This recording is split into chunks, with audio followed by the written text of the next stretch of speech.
कहते हैं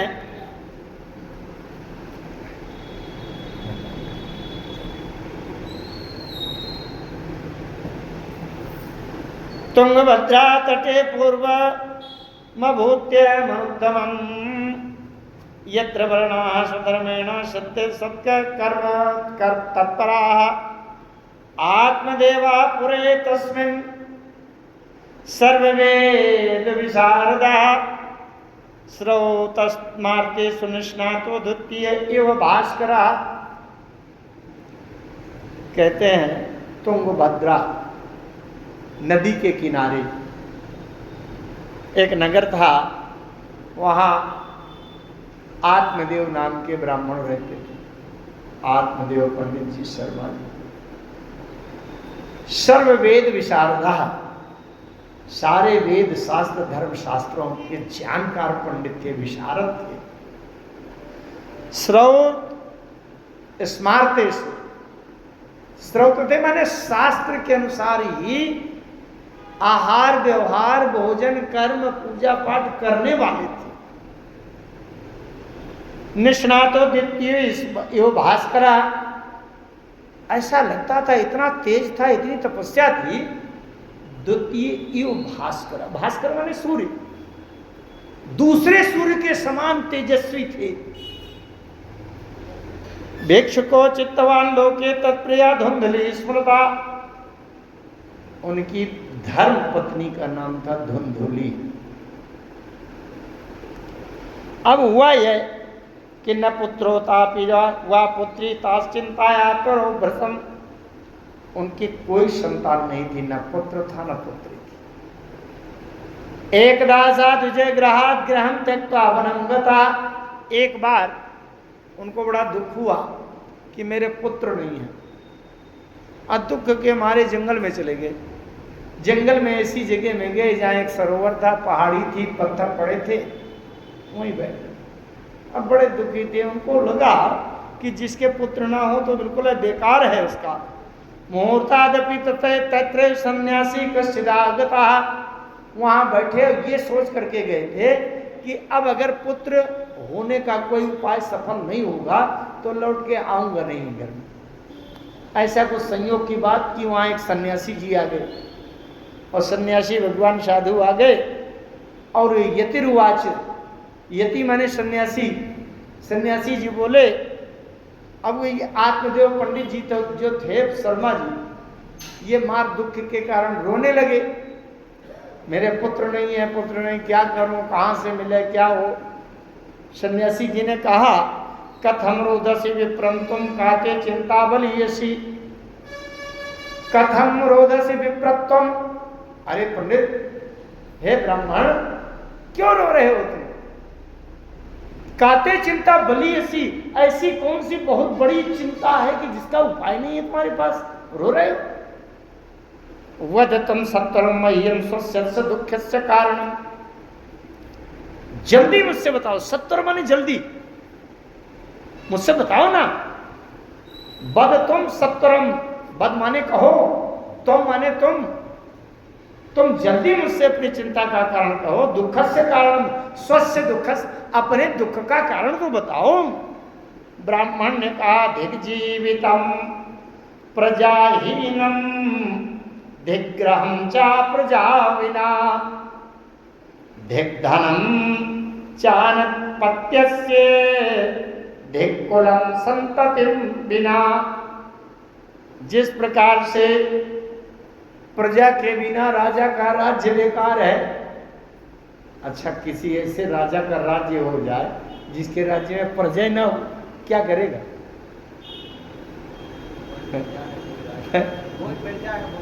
बताओ। हाँ, वही प्रजा वही राजा। अच्छा एक बात आप सोचो, यहाँ तो लोग कहते हैं कि 3 फुट जगह मेरी है, तुम मकान न बनो, मेरा है, ये मकान मेरा है, ये दुकान मेरा है।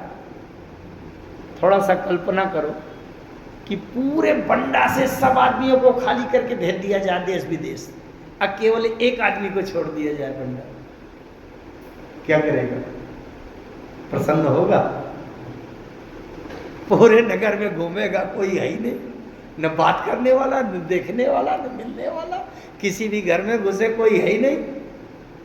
अरे भैया वो जिंदा नहीं रहेगा, मर जाएगा, है ना। वो कहने लगे देख धनम, वो धन बेकार है जिसका कोई भोग करने वाला ना हो। किसी के घर में अरबों खरबों भरा है, धन का पहाड़ लगा है और उसका सुख भोगने वाला कोई नहीं, बेकार है। पालते सा मया धेनु सा बंध्या सर्वथा भवेत्, यो मया रोपितो वृक्षः सोपि बंध्या समाश्रयेत्। आत्मदेव ब्राह्मण ने कहा, जो गाय मैं पाल लेता हूं, दूसरे के यहाँ खूब ब्याती थी, बछड़ा देती थी, खूब दूध देती थी, बछिया बछड़ा खूब दे, और जब मैं उसको वहां से लेकर के अपने घर में ले आता हूं तो वो गाय ब्याना बंद हो जाती है, बंध्या हो जाती है। अच्छा, उसी नर्सरी से उसे एक ही जगह से पौधा लाते हैं, दूसरा कोई लगाता है आम का पौधा, तो 2-4 साल में वो फल देने लगता है। अब मैं तमाम पौधे लगाता हूं, फल नहीं देता। इतने नहीं, यद फलम मह्याद्रव्यात् तच्च शीघ्रं विनश्यति। इतने नहीं, उसी ठेला वाले से फला व्यक्ति 5 किलो आम लाए, 3 दिन से खा रहे हैं। अब मैं जैसे उससे 1 किलो आम लाता हूं और घर में लाकर रखते ही वो फल सड़ जाते, इतना दोष हो गया। ये कष्ट है इस बात का। निर्भाग्यस्य स्थानं पतस्य किमस्तो जीवितेन में। ऐसा दुर्भाग्यपूर्ण जीवन जीने से क्या लाभ महाराज, मैं तो मर जाना चाहता हूं। इत्युक्ता सारुरोदच्चै तत्पार्श्वं दुख पीड़िता। ऐसा करके कह करके सन्यासी के, साधु के सामने वो आत्मदेव ब्राह्मण बड़ी जोर से दहाड़ मारकर रोने लगा। सन्यासी साधु जी ने कहा कि रुको रुको, मैं तुम्हारा भाग्य देखता हूं, तुम्हारे मस्तक की रेखा देखता हूं और फिर बताता हूं उपाय। शृणु विप्र मया त्यज्य प्रारब्धम तो विलोकितम। सुनो ब्राह्मण, मैं तुम्हारा प्रारब्ध देख करके बता रहा हूं। प्रारब्ध अच्छी तरह से देख लिया, मैंने पढ़ लिया। प्रारब्धम तु विलोकितम, तुम्हारा प्रारब्ध मैंने देख लिया। अब प्रारब्ध तुम्हारा क्या कह रहा है? सप्त जन्मावधि तवो पुत्रो नैव च नैव च। अरे इस जन्म की क्या बात है, 7 जन्मों तक तुम्हारे पुत्र नहीं है, नहीं है, नहीं है। अभी की बात छोड़ो, ये जन्म तो जा ही रहा है, आगे भविष्य वाले 7 जन्मों तक तुम्हारी कोई संतान नहीं है, नहीं है, नहीं। अरे ब्राह्मण ने जब ऐसा सुना सन्यासी से, तो उसने क्या किया, पत्थर पड़ा था तो उसने तड़ाक से अपना सिर पटक दिया, एक बात खोपड़ी फूट गई। सन्यासी ने कहा, ये क्या कर रहे हो? अरे बोले, मर जाऊंगा, आत्महत्या कर लूंगा। इतनी गहरी बात कर दिया कि 7 जन्मों तक नहीं है, अभी मर जाऊंगा सिर पटक के। शास्त्रों में एक बात लिखी है, ध्यान से सुनना। अगर कोई व्यक्ति आपके सामने, आपके आंखों के सामने आत्महत्या कर रहा है, आपने उसमें कुछ किया नहीं है, आपका दोष नहीं है, लेकिन आप उसको देख रहे हैं और उसको आपने बचाने का प्रयास नहीं किया, आपके देखते देखते वो स्वयं आत्महत्या करके मर गया है, तो आपको उसकी हत्या करने का पाप लगेगा, शास्त्र में लिखा है। इसलिए अगर किसी को अपने सामने आत्महत्या करते देखना तो उसको बचाने का प्रयास करना। इसीलिए नारद जी ने कहा था, क्या कहा था? दयेहं श्राप कि मरिहं जाई। या तो भगवान को मैं श्राप दे दूंगा, और अगर श्राप नहीं दे पाया तो उनके सामने देखते देखते मर जाऊंगा, आत्महत्या कर दूंगा।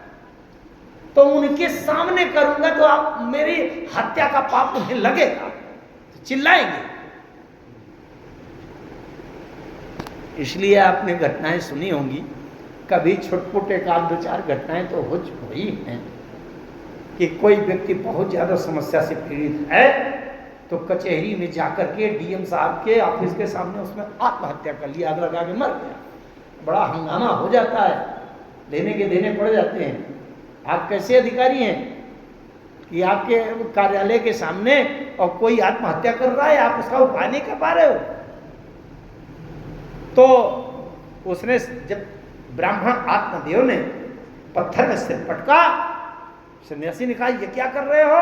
अरे बोले आत्महत्या करके मर जाऊंगा तो कम से कम तुम्हें भी हत्या का पाप लगेगा। अरे सन्यासी जी ने कहा ये तो बड़ा गड़बड़ है, रुको रुको रुको रुको, अभी कुछ उपाय करता हूं, असंभव को भी संभव। भाई अब आत्महत्या तो रोकना है, सुसाइड न करने पावे। तो उन्होंने तस्याग्रहम समालोक्य फल में कम सदत्तवान, उन्होंने अपनी झोली में देखा, अरे बोले रुको रुको रुको रुको, पुत्र प्राप्ति वाला एक अभिमंत्रित फल मिल गया। झोली से एक फल निकाला, तस्याग्रहम समालोक्य फल में कम च दत्तवान इदं भक्ष्य पत्न्याम त्वं ततः पुत्रो भविष्यति। ये कह दिया ये ले जाओ फल, ये जाकर के अपनी पत्नी को खिला देना, इस फल के खिलाने से तुम्हारे पुत्र हो जाए। भैया आत्महत्या तो रुके, मेरे सामने सिर पटक के मर जाएगा। अब वो लेकर के फल गया आत्मदेव ब्राह्मण, फल भक्षण गर्भा तस्यात् गर्भोत वर्धिता स्वल्पस्य भक्ष्यम ततो शक्तिर्गृह कारण। अब वो सोचने लगे, अपनी पत्नी पंडिताइन को धुंधली को बुलाया, बोले सुनो एक साधु महाराज मिले हैं, उन्होंने फल दिया है, फल खा लो तुम्हारे लड़का हो जाएगा। अरे फल देखने लगी, पता नहीं कौन सा जादू मंत्र टोटका टामरा कर दिया हो, क्या हो जाए। फिर अगर मैंने फल खा लिया, अब पेट में गर्भावस्था प्रेग्नेंट हो गई, तो फिर उस समय कहते हैं कि भोजन बड़ा गरिष्ठ हो जाता है, भोजन हल्का करना चाहिए। अब पेट बड़ा हो जाएगा, भारी हो जाएगा, तमाम रोग होगा, कहाँ तक 5 किलो 10 किलो लटकाए घूमूंगी, और ये तो शरीर बिगड़ जाएगा। तमाम बातें हो गई, सारी बातें इसमें लिखी हुई हैं। तो ये तो बड़ा कष्ट हो जाएगा, बाद में बच्चा पैदा भी हो गया तो मलमूत्र गंदगी करेगा, कौन धोएगा, कौन रखेगा, क्या करेगा, तो बड़ा बवाल है। और शरीर और बेकार हो जाएगा, सुंदरता नष्ट हो जाएगी। इसलिए ये तो फल ना खाना पड़ेगा, ठीक। अच्छा ऐसा कहने लगी, पड़ोसने आ गई, तमाम लोग आ गई। अरे बोले देखो दीदी, ये कोई हमारे पंडित जी फल ले आए हैं, अब बताओ कहीं फल खाने से लड़का होता है? अरे कहे कोई सलाह देने लगी कि इस चक्कर में न पड़ो, पता नहीं कौन सा मंत्र मार दिया हो कि तो वशीकरण हो जाए, कुछ हो जाए, कहाँ तक क्या करोगी। इस प्रकार से ये सोच विचार में पड़ी हुई थी, फल नहीं खाया। एकदा भगनी तस्या तद्ग्रह स्वेच्छागता। इतने में क्या हुआ कि अपने आप उनकी एक बहन वहाँ कुछ दूर पर रहती थी, अपने आप आ गई और बहन से बताया, बहन देखो तो तुम्हारे जीजा जी फल ले आए हैं, बताओ क्या करूँ। और कहते हैं इसको खाने से लटका हो जाएगा। मैं कहाँ तक लटकाए घूमूंगी, अब बताओ इतना भारी शरीर हो जाएगा, भोजन पचेगा नहीं, रुचि ठीक नहीं रहेगी, और फिर तमाम मेरे लिए बवाल। तदग्रे कच्चितम सर्वम चिंतित महती ही में। उस बहन ने कहा सुनो बहन, मेरे पुत्र होना है, मेरे पहले से कई पुत्र पुत्रियां हैं, एक और होना है, तो ऐसा करो कि हम दोनों सलाह कर लें, तुम अभी से छिप छिप के रहा करो, पेट में कुछ बांध लेना, कह देना हमारे गर्भ है, और जब मेरे यहाँ पुत्र होगा तो मैं तुमको चुपचाप चुरा के दे जाऊंगी, थोड़ा बहुत पैसा दे देना, तो मेरे पति भी तैयार हो जाएंगे, दे जाऊंगी, और मैं छुप के आ जाऊंगी तो उस बच्चे को दूध पिला दिया करूंगी। तुम कह देना कि कोई रोग के कारण मेरा शरीर में दूध नहीं बना, अविकसित हो गया, तो फिर मुझको बुला करके अब मेरे पुत्र होना है तो मैं कह दूंगी कि मेरा गर्भपात हो गया है, कोई बात नहीं। इस तरह से बना लिया। दोनों का ये साठ गांठ सलाह हो गई। खन्मासिको मृतो बाला इति लोको वदिष्यति। 6 महीने में जब उसकी बहन के पुत्र हुआ तो उसने ये फैला दिया कि मेरा लड़का मर गया है गर्भ में ही, और मेरा गर्भपात हो गया, वो अर्भक माने जो गर्भ है वो नष्ट हो गया। तम बालम पोषयिष्यामि नित्याम आमागत्य में ग्रहे, और उनका लड़का मर गया तो उसके दूध खूब निकल रहा है। इन्होंने कह दिया मेरे लड़का हुआ, वही जा करके लड़का दे आई और अपना दूध रोज पिलाने आ जाती थी, और उस फल को गाय को खिला दिया। तो गाय को खिलाने के बाद गाय के जो पुत्र हुआ वो बढ़िया मनुष्य का शरीर था, लेकिन उनके कान गाय के कान की तरह थे। उनका नाम हो गया गोकर्ण, और इसका नाम पड़ा धुंधकारी। अथकालीन ऐसा नारी प्रसूता बालकम तथा, वो सब हो गया। पुत्र से धुंधकारी की नाम मात्रा पुत्रश्चेतम, इसके पुत्र का नाम हो गया धुंधकारी। त्रिमासे निर्गते चाहते साधेनो सुस्वे, अब जो धेनु जो गाय के पुत्र हुआ उनका नाम हो गया गोकर्ण। भाग्योदयो दुना जाता आत्मदेव से पश्यत धेन्वाला प्रसूत से देवरूपूति कौतुकम, देव रूप पुरुष हुआ जो गाय के हुआ, केवल कान भर गाय की तरह थे, उनका नाम हो गया गोकर्ण। गोकर्ण कहा पंडितो ज्ञानी धुंधकारी महाखला, धुंधकारी महादुष्ट महाखल था, और गोकर्ण महान पंडित विद्वान ज्ञानी थे। तेन वेश्या कुसंगेन पित्रम वित्तम तुनासितम, धुंधकारी थोड़ा बड़े हुए, संगति बिगड़ गई, वेश्याओं से संगति हो गई, पूरे घर की जितना भी धन था जितनी संपत्ति थी सब बेच करके वेश्याओं को खिला दिया। एकदा पितरुताड़े पात्राणी स्वयं हरतु, एक बार धुंधकारी ने उठाया डंडा और पिता को मारने लगा, बोले निकालो जल्दी पैसा, जो गड़ा हुआ धन पुरखों कर रखा हो जल्दी निकालो। ऐसे होते हैं ना, हमारे गांव में तो एक आधा है ऐसे, उदाहरण के लिए बड़े दुष्ट, खान पान भी बिगड़ा हुआ, गाली गलौज करते हैं, माता पिता को कष्ट देते हैं, संपत्ति बेच के खा रहे हैं। पिता ने कहा अब क्या करूं, क्व तिष्ठामि क्व गच्छामि को मे दुखो विहोपेत, कहाँ चला जाऊं, कहाँ रहूं, मेरे दुख का उपाय कौन करेगा, अब क्या करूं। सिर पीट पीट कर रोने लगे। प्राणांस्त्यजापि दुखे रहा कष्टम संस्थितम, अब मैं क्या करूं, मेरे प्राण भी नहीं निकलते हैं शरीर से कि दुख से छुट्टी मिले। सुत, अब पुत्र बोला सुता कस्य धनम कस्य स्नेहवांचलिते स्नितम, जब इस प्रकार से दुखी होने लगे। और आगे भागवत में लिखा है न चेन्द्र से सुखम किंचिन सुखम चक्रवर्तिनः सुखम अस्ति विरक्त से मुनिरेकांत जीविना, सुख इस सृष्टि में है ही नहीं। अच्छा, जहां जो चीज नहीं है आप ढूंढते रहो।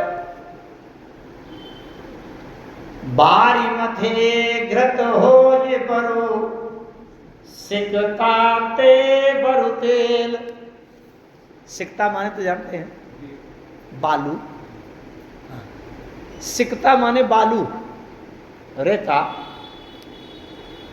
एक बार ले जाओ तेल पिराने वाले एक्सपेलर मशीन में, 1 कुंटल बालू उसमें भर दो, कितना ज्यादा तेल निकले, 2-4 लीटर निकल ही आवे, निकलेगा। बालू में तेल जब होता ही नहीं है निकलेगा कैसे। आप पानी भर लो 1 ड्राम और उसे मथानी चलाते रहो, कितना ज्यादा सही 50 ग्राम घी निकल ही आवे, निकलेगा। जब होता ही नहीं है तो निकलेगा। इस संसार में सुख होता ही नहीं है, इसलिए दुखालय न शाश्वतम कहा गया है। कोई तन दुखी, कोई मन दुखी, कोई धन बिन राहत उदास, थोड़े थोड़े सब दुखी, असुखी राम के दास। अगर सुख चाहिए परमात्मा की शरण में जाओ, उनकी याद करो। गोकर्ण ने समझाया, पिताजी, अब गोकर्ण के भी पिता तुल्य हैं वो। पिताजी, आपने देख लिया, जब लड़का नहीं था तब भी सिर पटक रहे थे, कहाँ मर जाऊं, और जब लड़का हो गया तब भी सिर पटक रहे हो, अब कहाँ चला जाऊं। इसका मतलब लड़का ना हो तो भी दुख है, और लड़का हो जाए तो भी दुख है। समझ लिया आपने कि नहीं? सुख कहाँ है? जब तक आप संसार में, देह में, संसार की संपत्ति में फंसे रहेंगे, आसक्त रहेंगे, तब तक आपको सुख शांति नहीं मिलेगी। धनहीन का है धनवान सुखी, धनवान का है सुख राजा कुभारी। राजा का है महाराजा सुखी, महाराजा का है सुख इंद्र को भारी। इंद्र का है ब्रह्मा जी सुखी, और ब्रह्मा का है सुख विष्णु को भारी। लेकिन तुलसीदास विचार कहे, हरि भक्ति बिना सब जीव दुखारी। गोकर्ण ने कितनी अच्छी बात कही। देहेस्तिमांस रुधिरे भिमितं त्यजत्वं, जाया सुतादिषु सदा ममतां विमुच्य। अगर ध्यान से समझो इस बात को, बिल्कुल 5 मिनट में वाणी को स्थिर कर रहा हूं। एक बात ध्यान से समझ लो मित्रों, कथा कहने की बात नहीं है ये मेरा निवेदन है, हाथ जोड़कर बहुत अंदर की दृष्टि खोलकर समझना।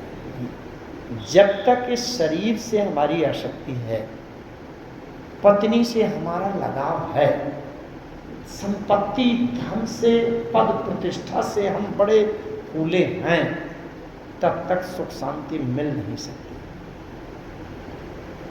क्योंकि शरीर, देह, संसार ये सुख नहीं दुख का घर है। तो ममताम विमुंचे, ममता किसको कहते हैं? मम माने मेरा, ता माने पन। इससे मेरापन छोड़ दो। अगर आपने सोच लिया ये घर मेरा है, और किसी ट्रक वाले ने थोड़ा सा खरोंच मार दिया, अरे रात चिल्ला जाओगे, रे मेरे घर में, मकान में खरोंच मार दिया।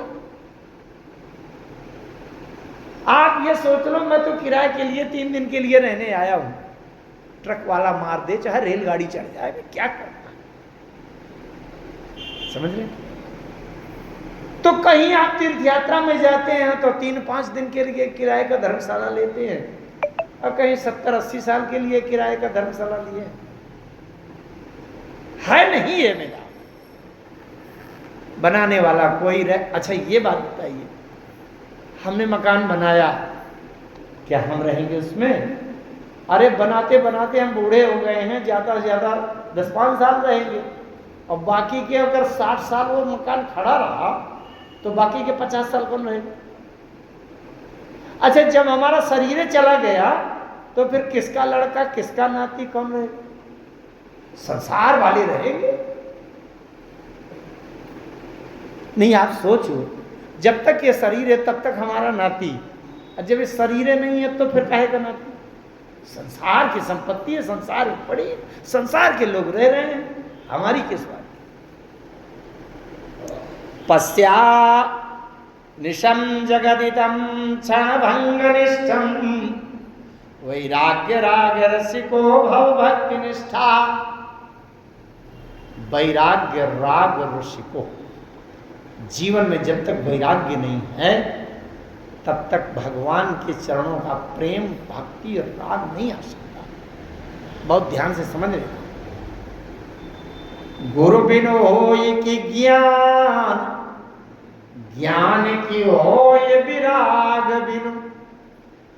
इसलिए जब तक वैराग्य नहीं है तब तक ना तो भक्ति हो सकती और न ज्ञान हो सकता। शब्दों का ज्ञान तो हो जाएगा, होशियारी विद्वता तो झाड़ देंगे, तमाम वेद मंत्र बोल देंगे, व्याकरण पढ़ा देंगे, सब कुछ कर देंगे, लेकिन जब तक वैराग्य नहीं है तो ज्ञान में जीवन स्थित नहीं होगा।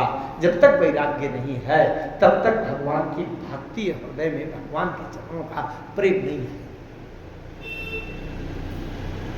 इस प्रकार से गोकर्ण ने आत्मदेव ब्राह्मण को समझाया पिताजी को कि आप तो ये छोड़ो, भागो, छोड़ छाड़ के भग गए, अब रही अकेले माँ घर में, अब तो और स्वतंत्र धुंधकारी।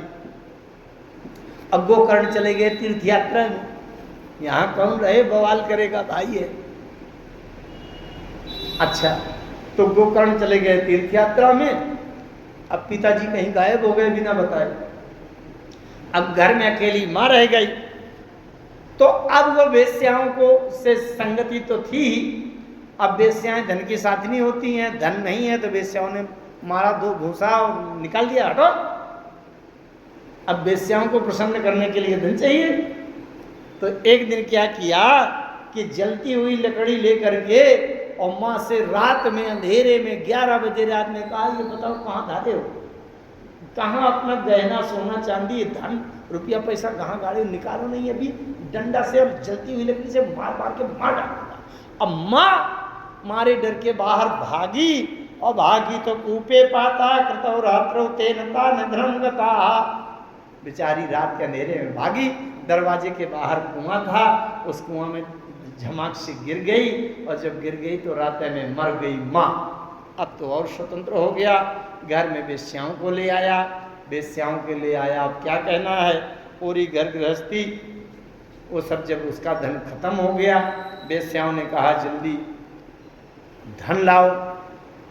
अब वो एक दिन गया राजा के राजकोष में, जल्दी जल्दी थोड़ी सी कथा बता दूं, समय बहुत हो रहा है।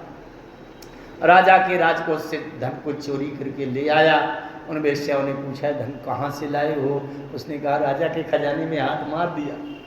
और ये वेश्याओं ने समझ लिया कि राजा के खजाने से चोरी कर लाया, तो वो तो राजा कहेगा कि इस चोर का पता लगाओ, चोरी किसने किया, तो सिपाही आएंगे, पता लगाएंगे, CID CBI जांच होगी तो कहीं न कहीं पकड़ जाएगा। अब जब पकड़ जाएगा तो वहाँ पूछा जाएगा कहाँ डाला पैसा बताओ, तो ये कहेगा कि वेश्याओं को खिला दिया, मेरे घर में बैठी है। तो वेश्याओं ने कहा कि फिर पुलिस आ जाएगी, हम भी पकड़ जाएंगे, हम भी जेल में जाएंगे, इसलिए बड़ा बवाल है, इसी को निपटाओ। तो सभी वेश्याओं ने मिलकर के अब धुंधकारी को मार डाला। जब धुंधकारी मर गया तो प्रेत हो गया। आइए जल्दी से कथा बता दूं, इस श्लोकों की व्याख्या करने में समय बहुत लगेगा। जब ये प्रेत हो गया, बहुत दिनों के बाद कहीं गोकर्ण को पता चल गया कि मेरा भाई मर गया है, और मर गया है तो वहाँ गया जी में जाकर के श्राद्ध पिंड दान किया कि भाई का मोक्ष हो जाए, उद्धार हो जाए, मुक्त हो जाए।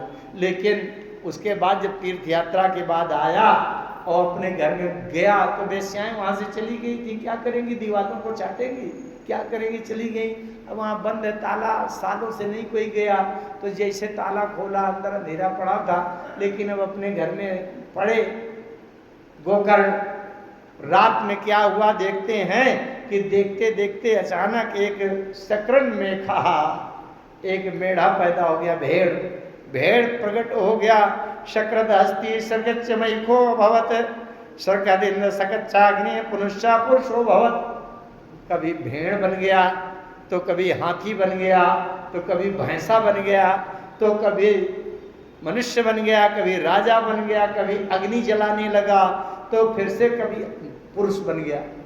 गोकर्ण ने पूछा तुम हो कौन, ये बताओ, देवता हो, दानव हो, भूत हो, प्रेत हो, आखिर हो कौन, ये बार बार रूप क्यों बदल रहे। अब गोकर्ण ने कहा कस्तम उग्रतरो रात्रो कुतो यातो दशा मिमाम, तुम इस दशा को कैसे प्राप्त हुई है, तुम हो कौन। किम वा प्रेता पिशाचो वा राक्षसो सीति संसनः, तुम प्रेत हो, पिशाच हो, राक्षस हो, कौन हो। प्रेत बोला अहम भ्राता तदीयोमस्मि द्वंद्वकारी नामता स्वकीय नयोदोषेण ब्रह्मत्वं नाशितं मया। हे भैया, मैं आपका भाई धुंधकारी हूँ, बड़ा भाई धुंधकारी बड़ा, मैं आपका बड़ा भाई धुंधकारी हूँ। अब मेरे अपने आचरण आहार व्यवहार से मेरा ब्राह्मणत्व नष्ट हो गया था, इस कारण मैं प्रेत बन गया हूँ और इस दशा को प्राप्त हुआ हूँ। गोकर्ण ने कहा तो दर्थम तो गया पिंडो, तो दर्थम तो गया पिंडो मया दत्तो विधान कहा, तुम्हारे लिए मैंने गया जी में जाकर के शास्त्र विधि विधान से गया में पिंडदान किया, तो फिर तुम्हारा मोक्ष क्यों नहीं हुआ? तो कहता है, तो प्रेत कहता है धुंधकारी कि गया श्राद्ध श्रते ना पी मुक्तिर में न भविष्यति। एक बार नहीं 100 बार गया में पिंड करो, मेरी मुक्ति नहीं हो पाएगी। गोकर्ण स्तनम चक्रे सूर्यवेग से वही तदा, इसलिए ऐसा उपाय करो भैया मेरा मोक्ष हो जाए। बड़ी चिंता में पड़े रहे। सवेरा जब हुआ सूर्य भगवान से प्रार्थना किया गोकर्ण ने। सूर्य भगवान ने कहा श्रीमद्भागवतान मुक्ति सप्ताहम वाचनम कुरु, श्रीमद्भागवत का सप्ताह वाचन करो, इसकी मुक्ति हो जाएगी। इति सूर्य वचः सर्व धर्म रूपम विश्वसुतम। सूर्य भगवान ने ऐसा कह करके इनको आदेश किया और इन्होंने तुरंत तैयारी किया। कल से ही भागवत कथा शुरू कर दी। 7 दिनों में एक हरा 7 गांठ वाला बांस बनाया, उसकी 7 ग्रंथियाँ एक एक दिन में फूटती गई। 7 दिन में उस धुंधकारी की मुक्ति हुई। लेकिन मुक्ति होने में एक विमान आया, दिव्य रूप धरो पीतवासा घनश्यामो मुक्ति कुंडलाश्रिता। दिव्य रूप धारण करके भगवान के धाम के पार खदाए विमान आया और धुंधकारी को लेकर के चले गए। लेकिन प्रश्न ये खड़ा हुआ कि भाई तमाम लोगों ने 100 लोगों ने भागवत कथा सुनी, तो विमान एक क्यों आया, सबके लिए क्यों नहीं आया? तो उसमें लिखा हुआ है कि सब लोगों ने अपने मोक्ष कल्याण की भावना से कथा नहीं सुनी। किसी ने सोचा कि तिवारी जी राम कथा तो बड़ी अच्छी कहते हैं, चलो देखा जाए भला भागवत में क्या कहेंगे, कैसे सुनाते हैं। किसी ने सोचा चलो देखे तबला कैसा बजता है, सब में आते हैं तिहाई लगा के कि नहीं, किस राग से बोलते हैं, कैसे गाते हैं और क्या सुनाते हैं, स्वर कैसा है। तो सबका लक्ष्य उद्देश्य अलग अलग था, इसलिए उसकी प्राप्ति नहीं हुई। बाद में फिर से एक बार भागवत कथा की गई, फिर से आयोजन हुआ। दोबारा जब सभी ने उसी भावना से सुना कि हमको अपना आत्म कल्याण करना है, तो अयोध्यावासिना पूर्वम यथा रामेण संगता तथा कृष्णेन ते नीता गोलोकम योगी दुर्लभम। जिस प्रकार से राम जी पूरे अयोध्यावासियों को साथ में लेकर के अपने धाम को गए, इसी प्रकार से दोबारा भागवत को पूर्ण मनोयोग से सुनने के बाद जितने श्रोता थे सबको भगवान कृष्ण अपने विमान में बैठा करके गोलोक को ले जाते हैं। और भी तमाम इसमें भागवत के नियम आए हैं। भागवत सुनने में क्या कैसे नियम का पालन करना चाहिए, कोई बात नहीं, नियम का विस्तार नहीं करते हैं। और इसमें होता क्या है भागवत में, ये बात एक ठो कह दूँ 1 मिनट में। दरिद्रश्चा क्षयी रोगी निर्भाग्य पाप कर्मवान अनपत्य मोक्ष कामा संध्याच कथामिमाम अपुष्पाकाग बंध्याचाया भूता भ्रता मृतार्भका। दरिद्रश्चा क्षयी रोगी, जो गरीब है अगर भागवत की कथा सुन ले तो उसको धन संपत्ति प्राप्त हो जाएगी, धनी हो जाएगा। और जो क्षयी रोगी कठिन असाध्य रोग से जो पीड़ित हैं, भागवत की कथा पूर्ण निष्ठा श्रद्धा से सुनाए तो उनका रोग दूर हो जाएगा, रोग ठीक हो जाएगा। और निर्भाग्य पाप कर्मवान, जिसके जन्म जन्मांतर में पाप कर्म के कारण जिनका भाग्य बिगड़ गया है उसका भाग्य ठीक हो जाएगा। महिलाओं के लिए अपुष्पा, महिलाओं में जिनका शारीरिक धर्म नहीं होता है, जो 1 महीने में उनका प्राकृतिक वो नहीं होता है, तो उसको भागवत कथा सुनने से उनका धर्म होने लगेगा। काकबंध्या, जिसके एक भी पुत्र नहीं है, बंध्या हैं, उनको संतान हो जाएगी। और जो काक बंध्या दोष कहते हैं, ध्यान से सुनना, भागवत उसके लिए बहुत जरूरी है जिसके कोई संतान ना हो, उसको भागवत जरूर सुनना चाहिए। संतान पाने भर के लिए नहीं, बिना पुत्र के उसका जो पितृ ऋण है, पितृ ऋण से मुक्त नहीं होता। तो जब भागवत कथा सुनेगा और भगवान कृष्ण के जन्म का प्रसंग का जब उसमें आएगा, तब उसको पुत्र जो पितृ ऋण है, पुत्र न होने का दोष दूर हो जाएगा, मानो पुत्र का जन्म हो गया। उसके लिए भागवत कथा जरूरी है। जिसके एक संतान है, चाहे पुत्र हो चाहे पुत्री हो, उसको काक बंध्या दोष कहते हैं। काक बंध्या दोष के निवारण के लिए भागवत कथा सुनना जरूरी है। अपुष्पा काक बंध्या चा, बंध्या, बंध्या माने कोई संतान नहीं, और काक बंध्या का मतलब जिसके एक संतान हो, चाहे बिटिया हो या लड़का हो वो, और जिसके लड़का लड़का हो, 2 हो 4 हो, उसको भी दोष लगा रहता है।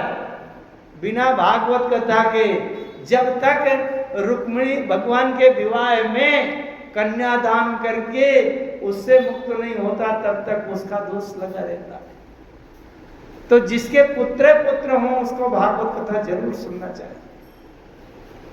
और जिसके पुत्री हों, चाहे 2 हों 4 हों, एको पुत्र न हो, उसको भी भागवत कथा जरूर सुनना चाहिए।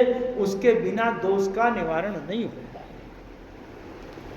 अच्छा, मृतार्भकाः, अर्भक माने होता है गर्भ, मृत माने मर जाता है। जिसके गर्भ के अंदर शिशु मर जाता है और सही जीवित पुत्र का जन्म, संतान का जन्म नहीं हो पाता, गर्भ नष्ट हो जाते हैं, उसको भी भागवत कथा सुनना चाहिए।